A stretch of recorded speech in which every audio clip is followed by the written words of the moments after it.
In Congress, July 4th, 1776, the unanimous declaration of the 13 United States of America. When in the course of human events it becomes necessary for one people to dissolve the political bands which have connected them with another, and to assume among the powers of the earth the separate and equal station to which the laws of nature and of nature's God entitle them, a decent respect to the opinions of mankind requires that they should declare the causes which impel them to the separation. We hold these truths to be self-evident, that all men are created equal, that they are endowed by their Creator with certain unalienable rights, that among these are life, liberty, and the pursuit of happiness. That to secure these rights, governments are instituted among men deriving their just powers from the consent of the governed. That whenever any form of government becomes destructive of these ends, it is the right of the people to alter or to abolish it, and to institute new government, laying its foundation on such principles and organizing its powers in such forms as to them shall seem most likely to affect their safety and happiness. Prudence indeed will dictate that governments long established should not be changed for light and transient causes, and accordingly all experience hath shown that mankind are more disposed to suffer while evils are sufferable than to right themselves by abolishing the forms to which they are accustomed. But when a long train of abuses and usurpations pursuing invariably the same object evinces a design to reduce them under absolute despotism, it is their right, it is their duty to throw off such government and to provide new guards for their future security. Good morning, Facebook. If you haven't noticed, I cut the intro down to 2 minutes instead of 10. I know that was a bit excessive last time. Yeah, I'm going with the trendy thing today. I guess we're going with like the Blues Brothers look here or something. I don't know. We're just, we're going to play around. So anyhow, episode 3 of As Illinois Burns. I know I have been kind of distant lately with my posts and stuff, so I want to kind of bring you guys up to speed on what I've been doing the last couple days. It was brought to my attention that Corey Feldman is working on pushing legislation throughout the states across the nation to extend the statute of limitations for child victims of sexual abuse. So I've spent the last few days talking personally with Corey and kind of going over this bill in New York that they're working on right now. I've reached out to the sponsors. I've reached out to the Speaker of the House out there in New York. Just kind of try to find out exactly where we're at in the process. So what I've been kind of doing is trying to bring... and Matt, if you're out there, brother, thank you for bringing this important issue to my attention, bro. I had no idea this was going on out here. So I've taken a couple days off of campaigning here in Illinois to get the feel of where Corey's at and what's going on. If you guys haven't heard about Corey Feldman's case and him coming out, exposing some truths, I strongly urge you guys to go to YouTube, look up Corey Feldman, especially on the Today Show or The View, the Matt Lauer Show, and the Kelly, what's-her-face that got fired from Fox. I can't remember her name. Anyway, the blonde chick that used to work for Fox that got fired. All that good stuff. Okay, so check out those 3 interviews specifically, because what I've noticed and what I've seen is Corey Feldman is receiving a lot of blowback, and I believe that this is stemming from him being a male victim. If this was I truly believe in my heart of hearts that if Corey Feldman was a female victim of child sexual assault, that... Yeah, there you go, Megyn Kelly. Thank you, Jimmy. I couldn't get it out for the life of me. Yeah, the Kelly files. I don't know. Anyhow, so I've been in direct contact with Corey. I've been talking with him. I urge you guys to go check out the videos. I'm working with him to get phone calls in as soon as the bill passes committee. I've been watching the New York Assembly for the past 2 days. They are adjourned until January 22nd. They will be back. The bill we are looking at is Assembly Bill 5885. Here soon, as soon as we get it over to the Senate, I'm going to put a shout out for everybody to start making calls over there to the New York Senate so we can get it out of the Rules Committee, get it to the floor for a vote. I truly believe that if Corey was a female victim of sexual assault, that this story would be everywhere. It'd be blown up. But because he is a male victim of sexual assault, people are just writing his story off. And when you watch on The View, and Kelly and Matt Lauer and all of them say, oh, well, we believe that it happened to you, Corey, but, we're not going to do anything about it. It's cool. We believe that it happened to you, but we're not in outrage, where's Gloria Allred coming out to bring Corey out onto TV and read a note? It's not happening. So, that being said, that's where I've been at for the last few days, is trying to work with Corey, get him familiar with the legislative process so that he can kind of know what to expect. Good dude, man. Corey Feldman, brother. Goonies never say die, bro. Goonies never say die. I got you, bro. Well, I'm with you. I stand with Corey, man. We need all you guys to stand with Corey as well. So that's that. Now we're going to move on to Illinois politics. Oh, God, where do we begin? Okay, I guess first let me say, hey, Jeff, how's it going, brother? Thanks for tuning in. Hey, sorry I lost you on the phone yesterday, man. My phone died. My battery's crap. I've got the iPhone crap batteries thing going on like everybody else. Yeah, I know. So anyhow, Illinois politics, where we're at. If you see on my page today, I have a poll put up on there.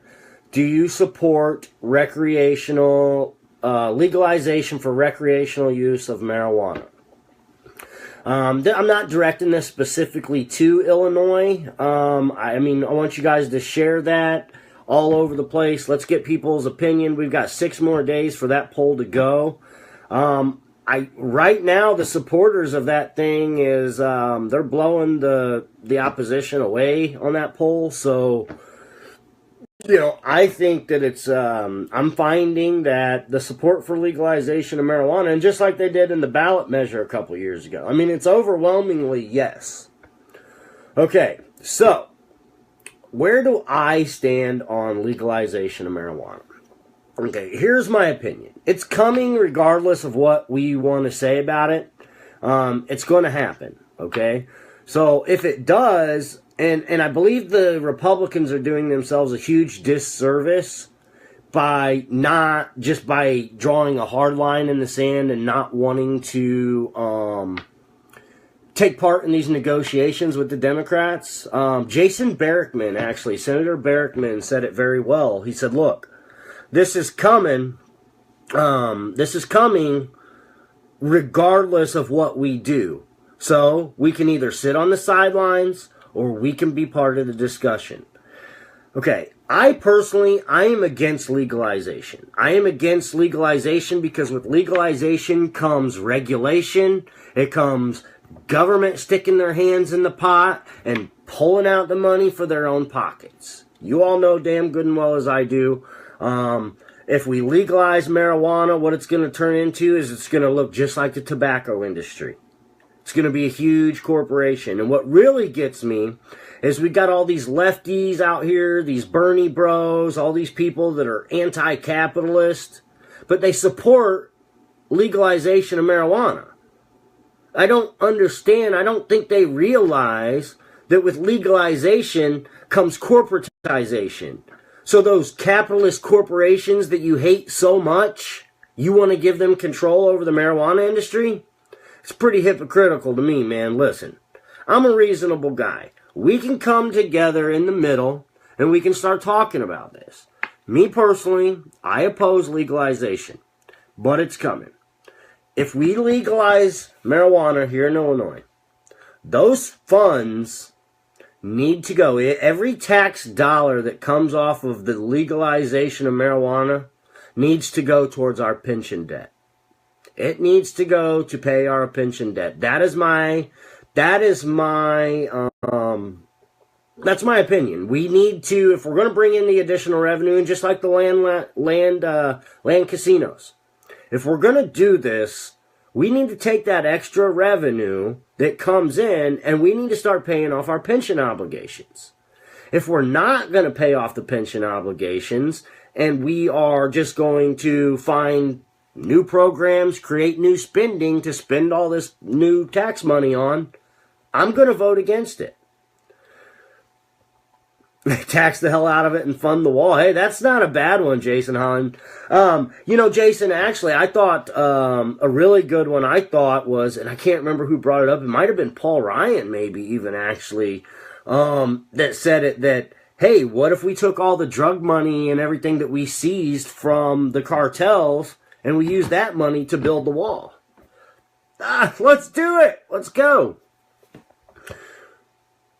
I'm for it. It's brand new revenue now, and any and all taxes go to pay down the state or county debt. Yes, I agree, Jeff. And I agree, but my fear is just like everything else in Illinois, is that we tax and spend, tax and spend, tax and spend. So I don't believe, and I have absolute no trust in our Illinois legislator. Nice, very nice, Chris. I don't have faith in our legislator that they are going to use the tax dollars from this new revenue, from land casinos and recreational marijuana. I believe that they're just going to open up new programs and find new ways to funnel and channel that money, and none of it's going to go, and we're still going to be in the same debt that we are. Legalize weed and go to jail for shooting a bottle rocket. Welcome to Illinois, Jason. That's another one, you guys. That's another one. I didn't include it in my platform because it's not a real big issue. It only becomes an issue at one point in the year, and that's around the 4th of July, and everybody starts talking about it. But, hopefully we can change that, and we can start talking about some of these issues year-round. Because if we talk about these issues year-round, they tax and line their pockets. Exactly, Jeff.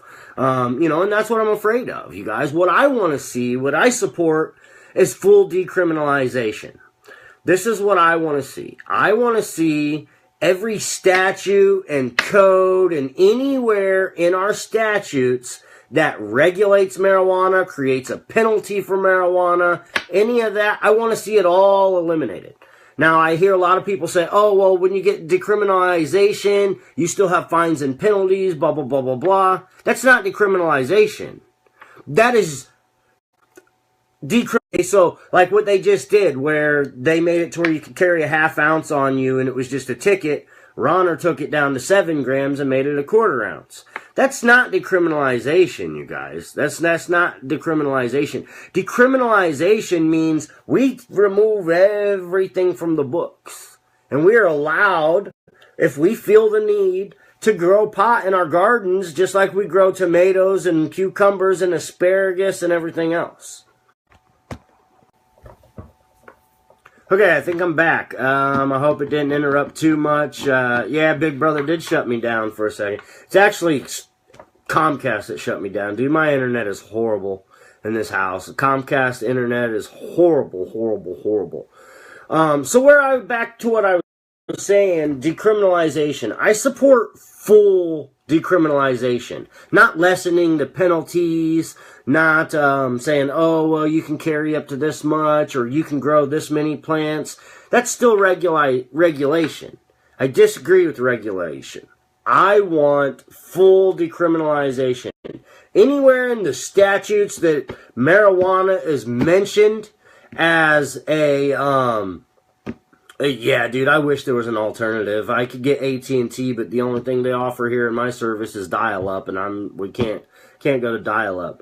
But no, and partial decriminalization is not decriminalization. All that's doing is lessen the penalties to make you guys feel a little bit better about your elected officials. Okay? And so from the poll that's coming in so far, the overwhelming support for legalization is it's massive out there. I see it, but I want you guys to understand what legalization means. With legalization comes regulation and corporatization. And so as long as the government gets to write the laws regulating this, it's all going to be written and regulated in their favor.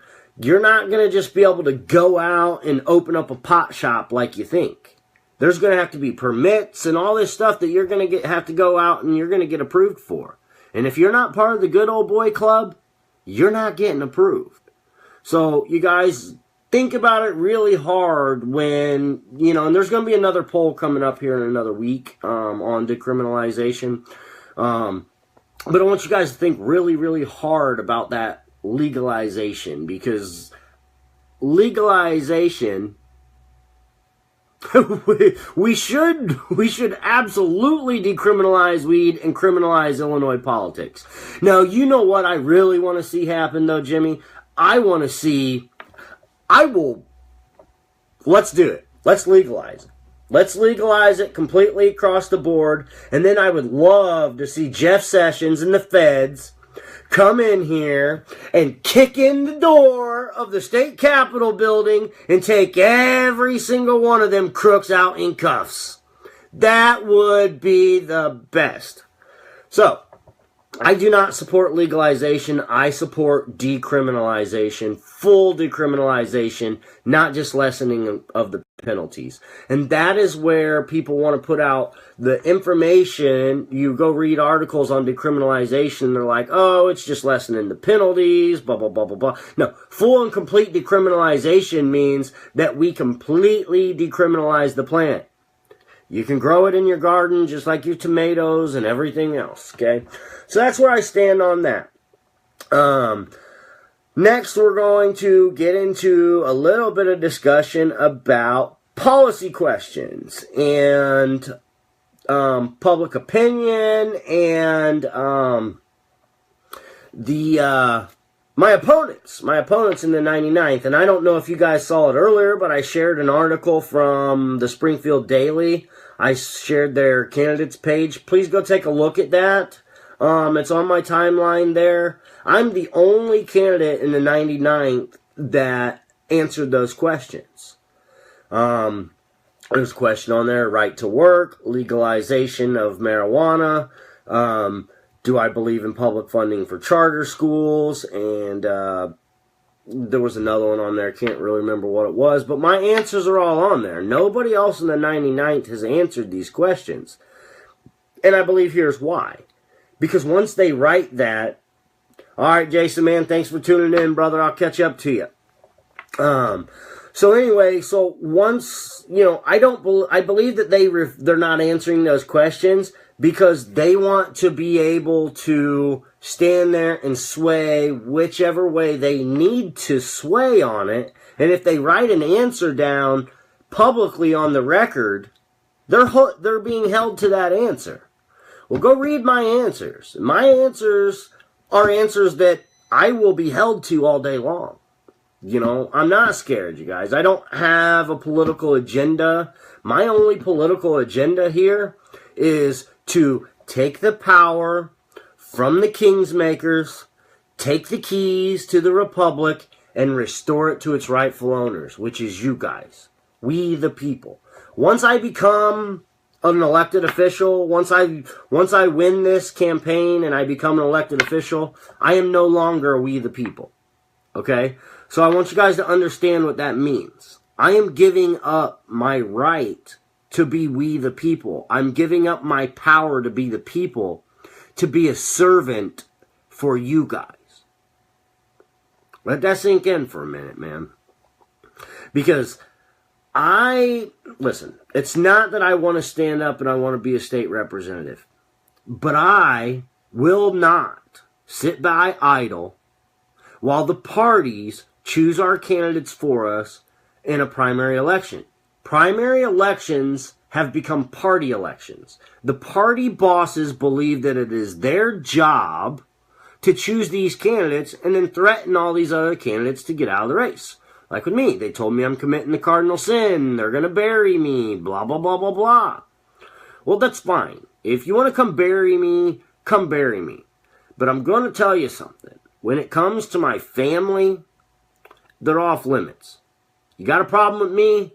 Come see me. I'm a man. We'll stand toe-to-toe. I will go out here, Mike Murphy. I've got a bunch of events coming up in Springfield. If you would like to challenge me to a debate at any one of those, if you'd like to challenge me to a debate at any one of those events, you're more than welcome to come out, brother. I would love nothing more for us to both stand there and let the people ask us questions. See, and here's a difference, I think, besides me and the other candidates. They can ask me questions. The people can ask me questions, and I have no problem giving you guys the answers of where I stand on the issues. But my problem is that it's not about me. It's not about me and my agenda. It's about you guys. It's about you guys and what you are there. Because if I am elected to be a representative, I am elected to be a representative of the people. I'm not elected to be a representative to push my own agenda and my own beliefs. I am represented to be a representative of the people. Okay, so that poll that we're taking right now, where'd my hat go? There we go. That poll that we're taking right now on legalization of marijuana. Even though I am personally against it, if you guys are 100% in support of it, well then guess what? I have to vote yes, because my job is to represent you guys and not to vote on my own personal beliefs. So that is, so public interaction, and God willing I win this thing on March 20th, public interaction is going to be my biggest thing. I'm going to spend more time out here in the communities, going to these events, setting up these places where you guys can all come to me and talk to me. My Facebook is an open book. Come, ask me a question. Call my phone. I'll answer. Ask me anything you want. But don't only ask me, also tell me how to represent you.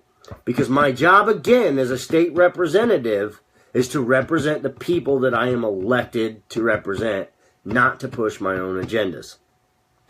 So, that being said, I'm going to go ahead and get off that subject for a minute. I'm going to tell you guys where we are at. I got the calendar coming up here. I have nothing this weekend. I have nothing the next weekend. I will be in February 3rd. I will be in February 3rd. I will be in New Berlin. I'll be in New Berlin at the New Berlin Public Library. Right now I'm scheduled for from 11:30 to 12:30, or 11 to 12:30, which that's pretty early in the morning for a Saturday afternoon, so I'm going to try to get that moved out a little bit later on in the afternoon. If not, then I'll be there from 11 to 11:30. The following weekend will be February 10th. And from 4 to 5 p.m., I will be making my first stop right here in our hometown of Springfield, Illinois. I will be at the Lincoln Library downtown on February 10th from 4 to 5 o'clock. I hope to see all you guys out there. The following week, we will be on no, I don't have anything for the 17th. So on February 24th, I will then be at the Senior Center in Chatham, Illinois. And that one is going to be from 4 to 5 o'clock. And then I will be making another stop in Springfield, Illinois. Same place, same time, 4 to 5 o'clock, the Lincoln Library downtown on March 10th. I'll be making a second stop in Springfield. And then after that, we have March 17th, which is the St. Patrick's Day Parade. I am going to put in my application and try to get into that parade. Now, they may or may not approve my application. Everything in this town is political. It's all ran by the parties. It's a Republican town. It's a Republican district. It's a Republican stronghold. And so, you know, their chances are pretty good that I won't get accepted in the parade. But if we do, we need 30 walkers. I've got t-shirts for you. I've got t-shirts for the kids. We'll have beads. We'll have everything that we need out there. We'll be giving out t-shirts. We'll be giving out prizes. We'll be giving out all kinds of stuff. Or call me Bernie Sanders. I'm giving away all kinds of free stuff. So that being said, that's my upcoming calendar. I will get it published on the website tonight when I do get home, and it will also be published on my Facebook page. Next. So I've gotten a bunch of these candidate surveys, and I failed to fill out the majority of them. I filled out a couple. Chris, awesome, bro. Bring it. I'm with you. Good. Awesome. We can have up to 30 walkers. We're not going to have a float. I don't want to float. I want to have 30 walkers out there. I want to flex our muscle and show our support that we have to the rest of the town. I want everybody to see the support that we have supporting us. Okay, so that being said, with the candidate surveys, I failed to fill out a lot of them. I did fill out a couple, but I failed to fill out a lot of them. Well, then I started getting calls to come in for interviews. Illinois Family Institute was one of them, conservative group. They wanted me to come up to Chicago for an interview, told them it can't happen. Then they called me back. They wanted to do a online video interview, which I was cool with. Well, then they said, well, we don't interview write-in candidates. Because you're a write-in candidate, we have to withdraw our invitation, and we can no longer have you out to come meet with us. All right, cool. So, I get I get a message from the Sangamon County Farm Bureau. I was scheduled to go on there at 6 o'clock Wednesday, January 6th, I believe it was, or maybe it was the 10th at 6. I informed them that I am a write-in candidate.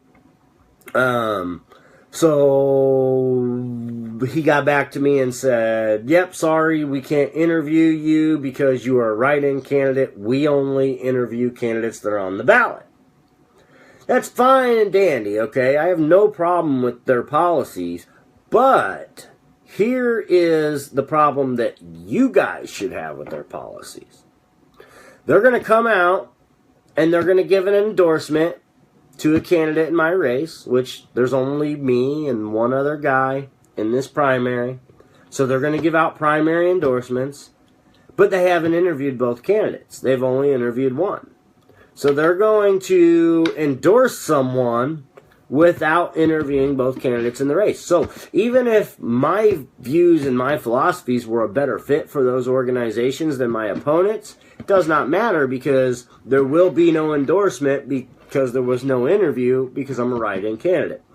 So just like the press, Bernard Schomburg, he wanted to write all about me until I lost my petition challenge and they threw me off. And now he's like, oh no, you're no news. It's no news.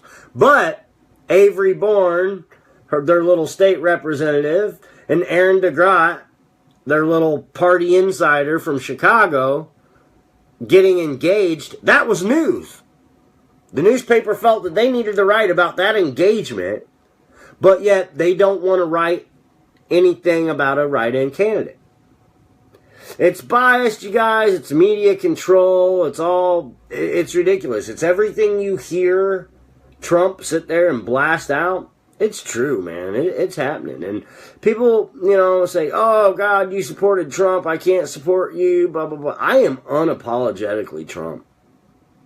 I love Trump. I love that he speaks his mind. I love that he puts these people on blast. Now, know this also. I'm not a blind follower. Okay? So I don't just sit down and agree with everything that Trump says because he said it and he's Trump and blah, blah, blah, blah, blah. That's not me. If Trump says something stupid or does something stupid that I disagree with, I'll call him out on it. And let me tell you why. It's not division. It's not disrespect. But it is our job, us, as the people, as the constituents, as the populace. It is our job to hold our politicians accountable. And you cannot hold your politicians accountable if you foam at the mouth at everything they say. Yeah, it's absolutely propaganda. It's absolutely propaganda, Jimmy. It's, they want to talk about, Russian invasion or, Russian interference into our elections. What about party interference into our elections? The party bosses and the local parties believe that primary elections are theirs to choose. Okay, and so I got a lot of blowback last night when I put up the post about Judge Kavanaugh on my page, and everybody's like, oh, he's a great judge, he's a great judge, he's a great judge. Read the post again. I did not badmouth Kavanaugh, and in fact, Kavanaugh will get my vote. But the party is trying to exercise power that does not belong to them once again. They are endorsing candidates before a primary election, and I'm never going to stop speaking out against it. I don't care if the candidate that they are endorsing is Jesus Christ himself. They are wrong for endorsing a candidate before a primary election. And if I turn my head because Judge Kavanaugh's a good dude and they endorsed him and I turn my head, well, then I'm a hypocrite. I cannot make exceptions to the rule. If we're going to break the habit of the party choosing our candidates for us, we have to call them out every step of the way. And I don't care if they're, like I said, I don't care if they're endorsing Jesus Christ. It does not matter to me. Them endorsing someone before a primary election, they are exercising power that does not belong to them. They are exercising a power that belongs to you guys. So we have to stand up. We have to fight against that, and we have to take the power back, you guys, or it's going to continue. They're going to continue to pick the puppets. The puppet masters are going to stay in charge. Listen, I know it sounds like a crazy feat and an impossible thing to do, but listen, we can beat this. We can do this. We can stop it. The power still belongs to us. We just have to stand up and assert it. We can no longer sit back and be silent for the sake of convenience because it's easier to be silent. We don't have to deal with the headache. But then we all sit on our couches and bitch about these corrupt politicians and the way they rule for us and the way that they feel that they are in our best interest. They get to choose what's in our best interest. If you guys are content with that continuing to happen, then sit down, take a seat. But I'm not. I'm not content with that. And I'm going to stand up and I'm going to call out the corruption and I'm going to call out them every step of the way. It's never going to stop. I'm not going to do it. Like I said in my very first video when everybody called me a radical, you're going to have to put one right here between the eyes. You're going to have to physically take me out in order to get me to shut my mouth.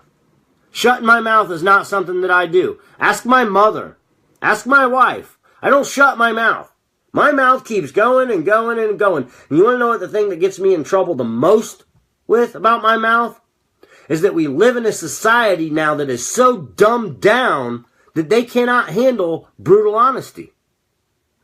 I'm sorry, guys, I'm a brutally honest person. If the truth hurts, it hurts. But I don't care. I don't care because the truth will prevail at the end of the day. And like I said, the battle doesn't end with this election, guys. This is only the beginning of it, man. I'm in this. I've learned the process. Yeah, I hear you, Chris. But anyway, so I've learned this process. I'm in it. My next goal is to start getting you guys to stand up. I can help you file the paperwork. I can help you do everything you need to do. I can help you through the challenges. I know this process now, okay? Listen, did you guys know that if you are a felon, you're still eligible to run for office? You can be a felon and still be eligible to run for office. Let that sink in for a minute. Now, while they'll get on the TV and they'll say, oh, don't trust this guy because he is a felon, he's a criminal, blah, blah, blah, blah, blah. But then in the same breath, they'll sit back and they'll say, we support rehabilitation. We support rehabilitative measures for criminals. No, you don't. No, you don't. You don't support any kind of rehabilitation. Because let me tell you something.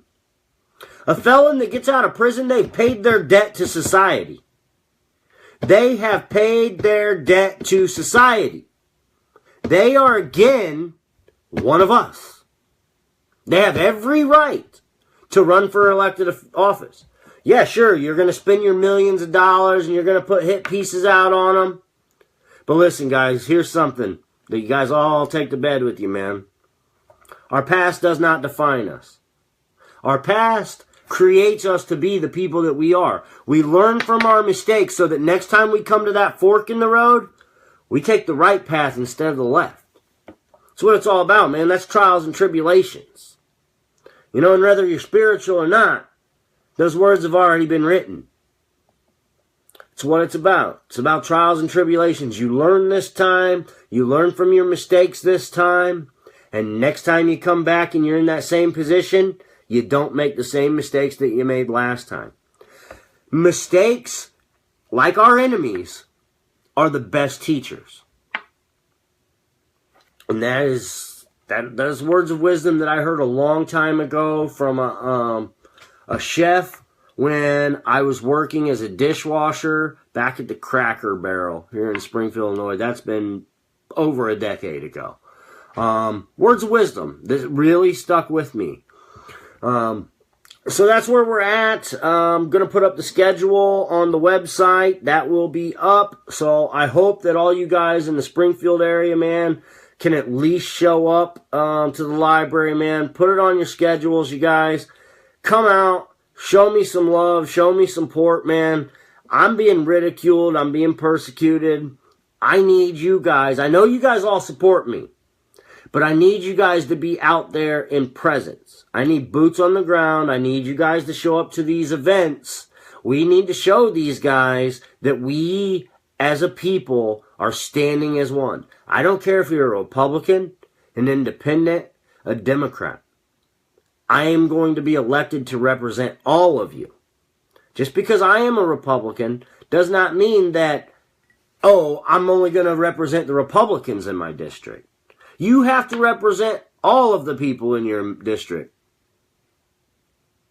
You absolutely should call them learning experiences, Jimmy. They're only mistakes if you don't learn anything from them. That's the only time it becomes a mistake. And the action itself wasn't necessarily the mistake. The mistake was that you didn't learn your lesson from it. And that's where I stand on that. So, alright guys, I just wanted to get with you, man, give you guys a small update, what's been going on. Listen, check out Corey Feldman, you guys. Get on Twitter, follow the guy on Twitter, man. He's out there, he's struggling to get his voice out there and heard. Like I said, I swear that if he was a female victim in this thing, his story would be everywhere. But because he's a male victim, he's getting discriminated against. He's being called a liar. He's being called a fake. He's being called a phony.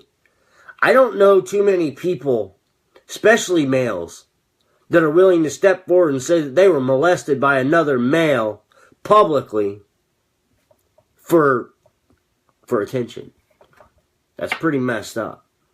So, for you to make those accusations, anybody to make those accusations, you're loony. You're loony.